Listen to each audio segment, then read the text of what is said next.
Muito bem, intervalo super rápido, nós já voltamos com o programa Mulher e agora para falar de mais novidades, gente, 2018 chegando com muitas novidades aqui no Canal 4 e uma delas é o programa Viva Bem, que está de cara nova, com a apresentadora nova que eu estou recebendo aqui hoje no programa Mulher, com muito prazer, Tati Temporim, seja bem-vinda, Tati. Obrigada, Laís, tudo bem? Tudo bem, vamos falar um pouquinho das novidades aí do Viva Bem, o que você está preparando o pessoal que está nos acompanhando?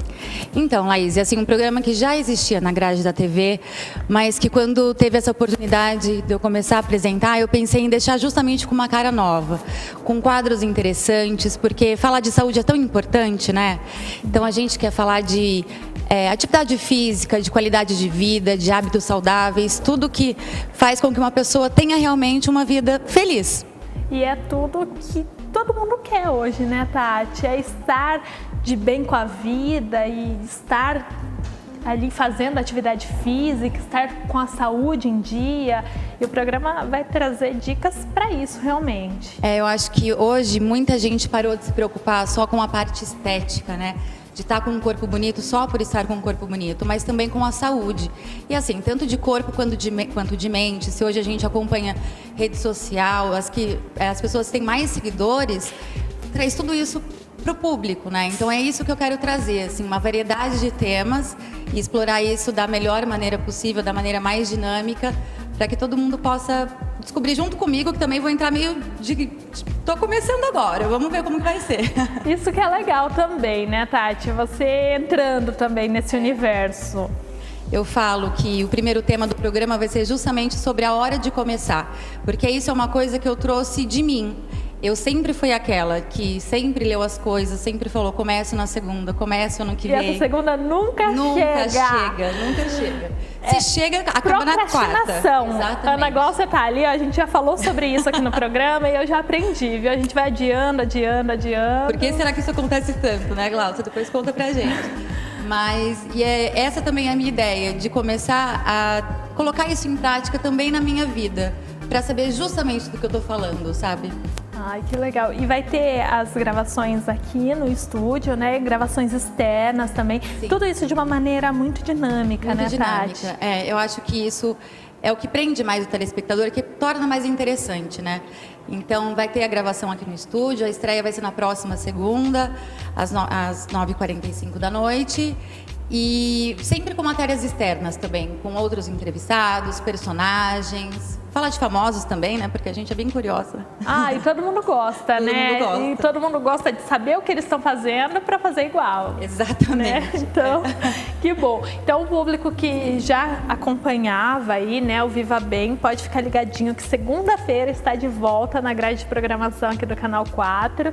Pode marcar aí na agenda para não esquecer, 21h45. Todo mundo será muito bem-vindo. E Tati, vamos falar um pouquinho de você, da sua experiência também, que eu sei que tem uma extensa experiência aí que você está trazendo aqui para o Canal 4 também. A oportunidade, assim, eu morei em São Paulo há muito tempo, né? E a oportunidade de vir aqui para a TV Marília, para mim, foi muito feliz, assim. Eu fiquei na Record muito tempo como repórter, e aí a ideia de ter o meu programa falando de uma coisa tão legal, para mim foi uma escolha muito feliz, assim. Então, agora eu quero trazer o que eu aprendi lá para cá e junto crescer. Ai, que legal. Então, vamos só deixar o convite pessoal, né, que está acompanhando. Não esquecer, segunda-feira tem Viva Bem de volta na tela do Canal 4. Eu espero vocês na estreia e todo mundo será muito bem-vindo. Então, tá certo. E aí, qualquer novidade, você volta para contar pra gente aqui, tá, Tati? Pode deixar. Obrigada e sucesso no Viva Bem. Obrigada.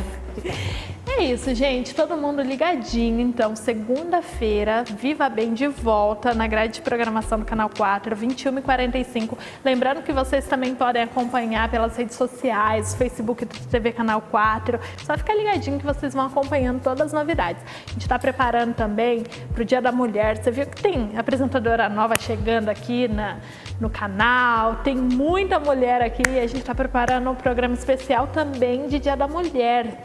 Então, gente, gente tem que ficar ligadinho, porque é só novidades aqui, 2018 começando com tudo, fica ligado. E eu quero aproveitar para mandar beijos pro pessoal que está participando, né? Mandando recadinhos pra gente. A Márcia Souza mandando um abraço. Márcia, obrigada. Um beijo especial para você, viu? Obrigada pelo carinho. E agora a gente vai direto pro bate-papo especial com a nossa psicóloga, Ana Gláucia, psicóloga oficial aqui do programa Mulher. Ela já está aqui, ó. Ana, seja bem-vinda. Obrigada, Lá. Muito obrigada. A gente vai falar de um assunto que está super em alta, né, Ana? Com certeza. Ontem, né? eu só ouvi, aliás, ontem e hoje, né, eu só ouvi falar disso. Você assistiu a novela ontem? Em todo lugar que eu fui só se falava nisso. Você assistiu a novela ontem? Que cena forte. Por quê? Porque falava de um tema muito forte, falava de abuso sexual. E é disso que a gente vai falar aqui hoje, né, Ana? Pois é um tema muito forte, as cenas foram muito fortes, né? E elas retrataram um pouco, sim, do que a gente vive de todo um drama e de toda uma dor psíquica, uma dor física, uma dor emocional, familiar, enfim. Eles retrataram, conseguiram retratar, claro que de uma forma bastante dramática, tudo, mas conseguiram retratar, sim, um pouco da crise mesmo e desse trauma que é o abuso sexual. Começando, Ana, afinal, o que é o abuso sexual? Para a gente começar, para a gente entender o que é o abuso sexual, a gente precisa entender o que é abuso.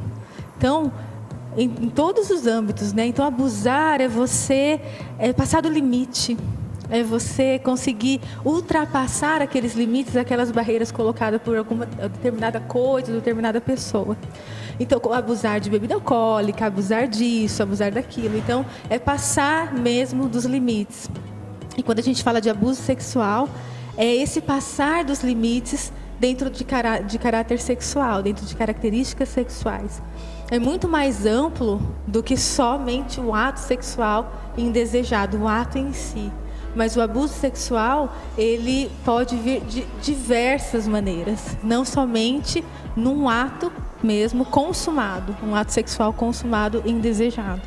Então, ele é um abuso, é passar dos limites, é se apropriar de situações indesejadas que tenham cunhos sexuais e características sexuais. Isso é o abuso sexual. E quais são os tipos de abuso sexual? Existem diversos tipos lá, e isso é interessante a gente entender. Porque quando a gente fala de abuso sexual, a gente linka ao ato sexual. Sim.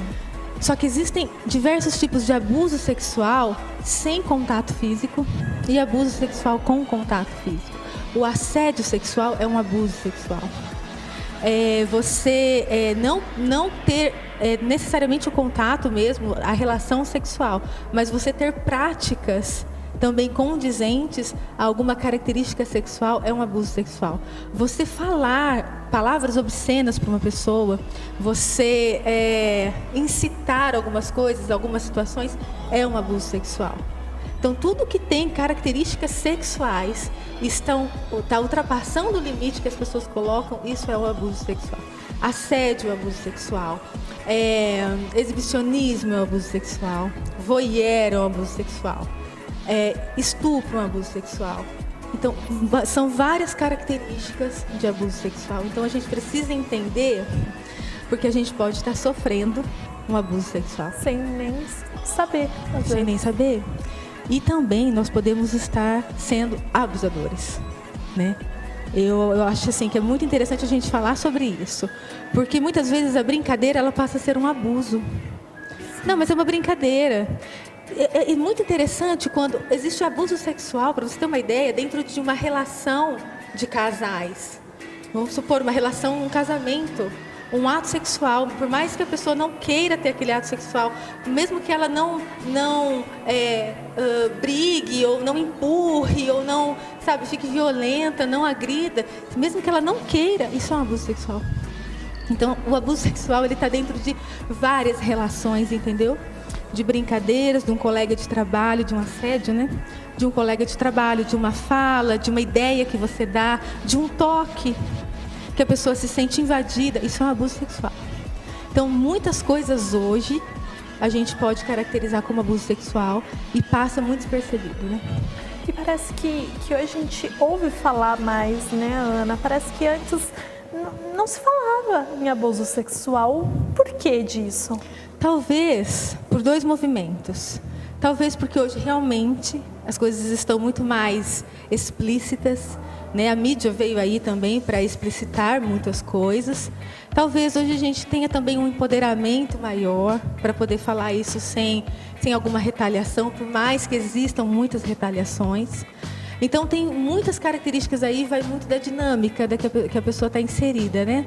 Mas eu acredito sim que a gente tem passado por momentos onde as pessoas têm sido mais explícitas e as pessoas têm sido mais incitadas a fazer isso, a cometer atos e mais abusos em todos os critérios e mais em abuso sexual.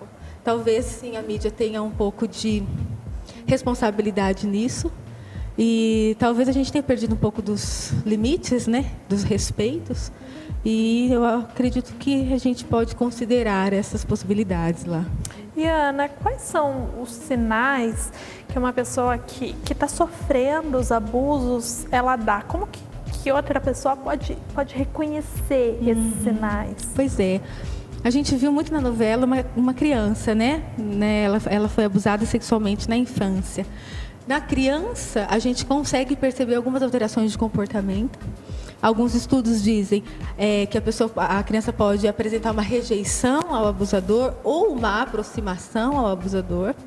Ela pode apresentar também alterações de humor, pode apresentar psicopatologias, depressão, uma ansiedade, um medo, um isolamento. Só que essas características também estão nos adultos.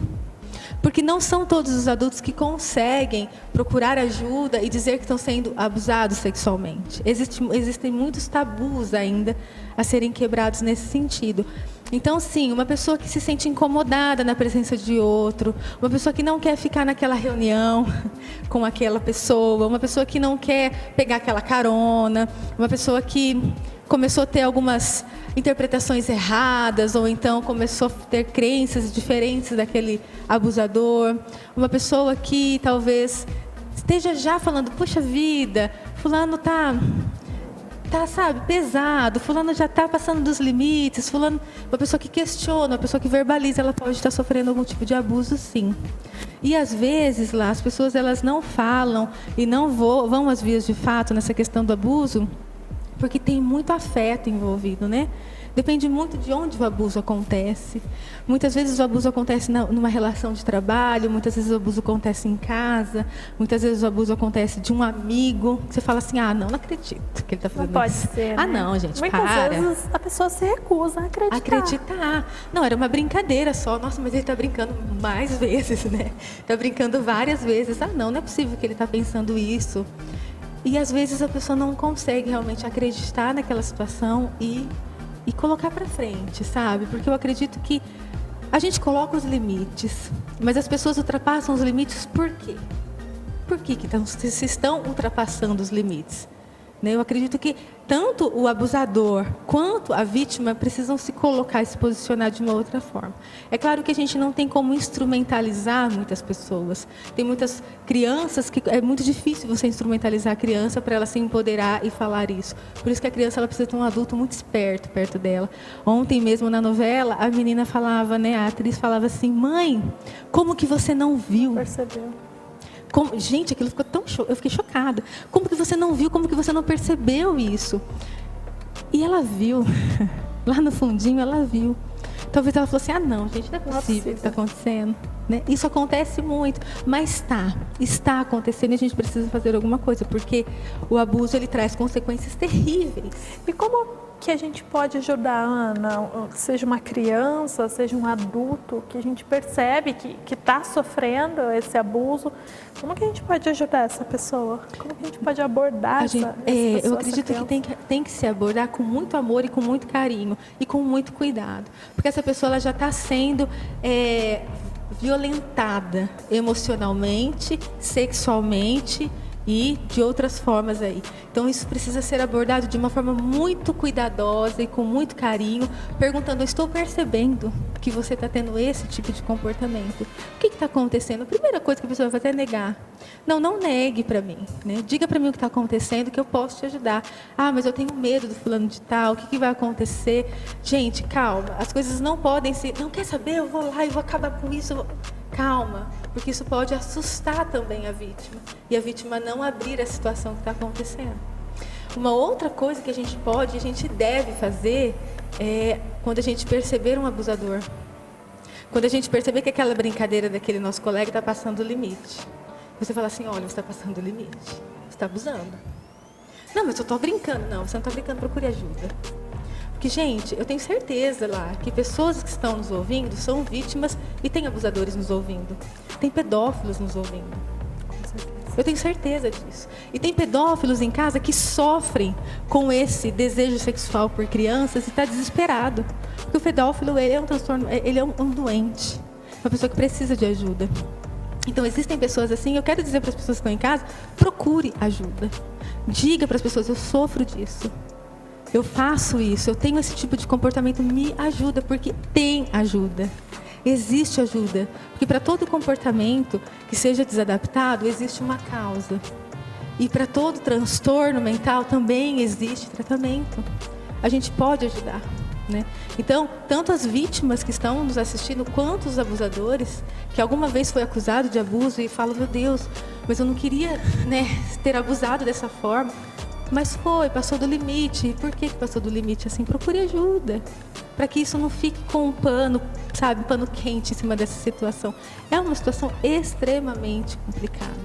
E Ana, você falou aí de abusador, pedófilo. No caso das crianças, qual que é a diferença entre o abusador e o pedófilo? Pois é, quando a gente vê uma violência sexual infantil, a gente já rotula como pedófilo, né? E não necessariamente todo pedófilo é um abusador. E nem todo abusador é um pedófilo, né? O abusador, ele abusa sexualmente da criança. Ele não necessariamente seja um pedófilo, porque ele pode abusar da criança, do adolescente, do idoso, do adulto. Ele pode abusar, né? Não necessariamente só a criança. A pedofilia, ela é sim um transtorno mental, um transtorno parafílico mental, né? Ele tem esse fundo emocional, esse fundo de transtorno. O pedófilo não necessariamente ele abusa, mas ele pode ter desejos, fantasias sexuais com crianças. E isso pode ser a maior tortura dessa pessoa. Porque essa pessoa pode não querer ter essas fantasias. E ela ter essas fantasias. Ela não consegue muitas vezes se relacionar sexualmente com um adulto. Ela não consegue ver isso, ela tem várias fragilidades egóicas para que isso aconteça. Isso precisa procurar realmente ajuda psiquiátrica, psicológica. Então, é muito interessante a gente fazer essa distinção. O pedófilo não necessariamente é um abusador e um abusador não necessariamente é um pedófilo, mas existem pedófilos que praticam violência sexual. Então, a gente tem que fazer essa distinção, né? Porque existe muita confusão nisso. O abusador, sim, a pedofilia, quando ela vem vinculada a uma violência sexual, ela é um crime. Ela é um crime. E hoje ela é julgada como um crime mesmo, né? Hediondo, inafiançável. Mas a gente precisa entender o transtorno que está por trás disso. Então, acho que é interessante a gente colocar isso, sabe? O que é pedofilia, o que é um pedófilo, o que é um abusador, o que é uma violência sexual. A gente precisa entender muito bem tudo isso.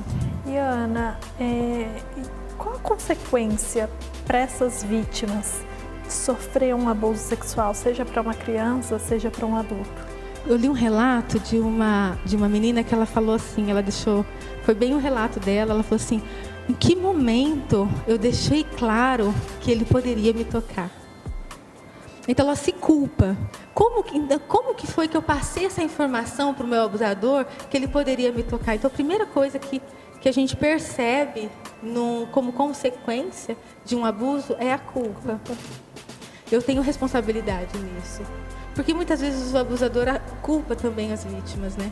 Então, a primeira coisa é a culpa. A segunda coisa é o isolamento, é a depressão. O estresse pós-traumático está muito, muito, muito presente. A ansiedade está muito presente. A vitimização, quando a pessoa fica já numa idade adulta, a pessoa fica um pouco mais vitimizada, um pouco mais fragilizada. A dificuldade de autonomia, a dificuldade de empoderamento, porque isso é roubado da pessoa em algum momento, seja na infância ou seja na idade adulta, né?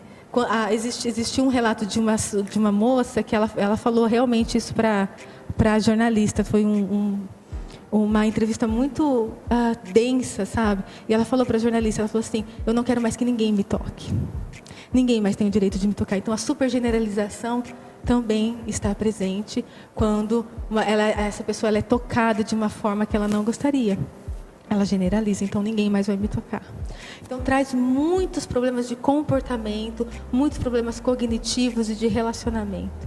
Então assim, gente, uma brincadeira, uma palavra que você fala, sabe assim, ela está deixando, vamos ver até onde dá. Isso pode trazer consequências terríveis para as pessoas, terríveis. A gente precisa respeitar, a gente precisa rever isso, porque o abusador não necessariamente tem uma psicopatologia, ele só é um abusador. Ele está aproveitando aquele momento dele lá para ele se satisfazer de alguma forma. Então a gente precisa rever tudo isso por conta das consequências que traz. E não traz só para a pessoa, traz para a pessoa, para a família, para os filhos, para as gerações. Isso é muito importante. Bom, nosso tempo chegou ao fim, mas eu espero que o nosso bate-papo aqui sirva de alerta, né, para todo mundo que está nos acompanhando em casa. Sim, e eu me coloco à disposição, porque eu acho que é um tema muito denso, né? E eu me coloco à disposição para as pessoas que quiserem conversar comigo, para as pessoas que estão se sentindo abusadas. Tem minhas redes sociais, psicóloga Ana Gláucia Lima.